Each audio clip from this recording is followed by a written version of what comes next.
Nvidia has recently released a brand new Shield with a faster chipset. I already have a 2015 Shield TV that still works amazingly well, but I'm still curious on whether I should upgrade to the 2019 edition. So I'll compare the two and make my decision in this video.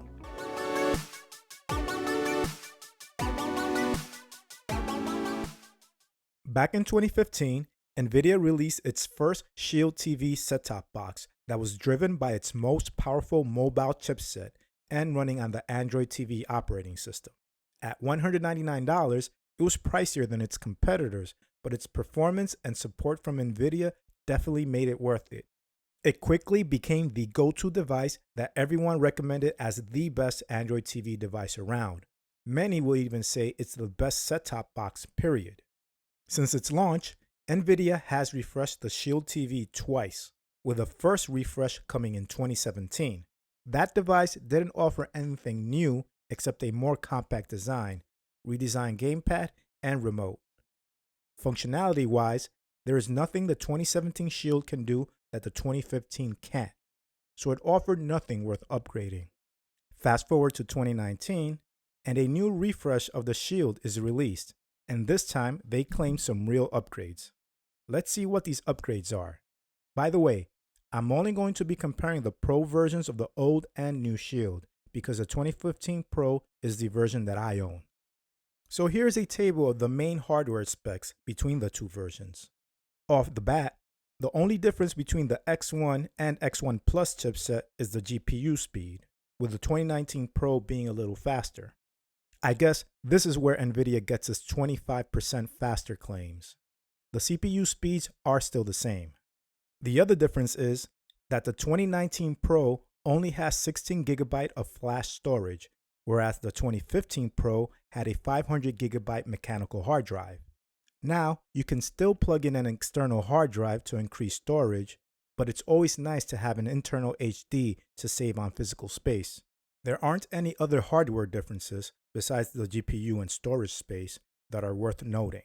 As far as performance is concerned, all the news sources and videos I've researched unanimously confirm that performance is pretty much the same between the old and new models. While synthetic benchmarks show a little bit of improvement, real-world performance is the same. I do have issues with the 2019 16GB of storage. It's actually a downgrade from what I have now. In 2019, no high-end device should be stuck with 16GB of storage.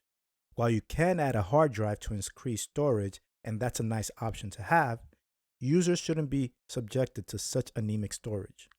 Now, Nvidia didn't only claim hardware changes, there are also some software functionality changes that are new. Here is another table with those changes. So the differences are that the new Shield supports decoding of Dolby Vision and Dolby Atmos, and it also has an advanced form of upscaling. Now that I know the hardware and functionality differences, it's time to weigh those differences and decide whether the new features are worth it or not. So the slightly faster GPU is not a good reason to upgrade, because all reviewers are saying that performance is still the same. Now, is having Dolby Vision and Atmos decoding worth upgrading?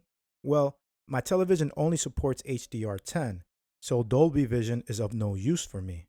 I don't have Atmos speakers, and if I truly wanted to take full advantage of it, I would get a dedicated home theater system to do the decoding.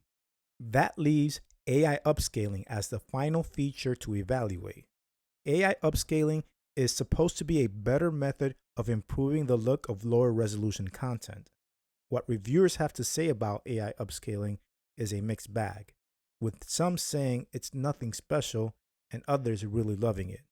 From the samples I've seen, it does make lower resolution content look a little sharper, but it's not enough to make me want to upgrade. So now that I have all the information I need to make a decision, you can probably predict that I will not be upgrading to the new Shield, and I can't recommend it to current Shield owners.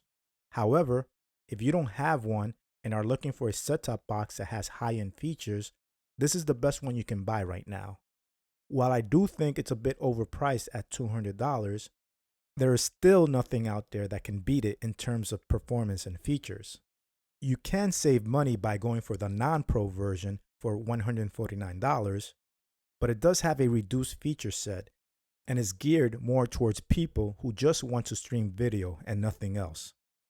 Another option, if you don't care about Dolby Vision, Atmos, or AI upscaling, would be to find a used older model because you would be getting the same performance at a cheaper price. Whatever version you get, you can be confident that you will have one of the most powerful streaming set-top boxes available. Do you plan on getting the new Shield TV? Do you have an older model and still enjoy it? Let me know in the comments. Please like this video if you enjoyed it, and if you want to see more content like this, please subscribe to my channel. Thanks for watching, and I'll speak to you next time.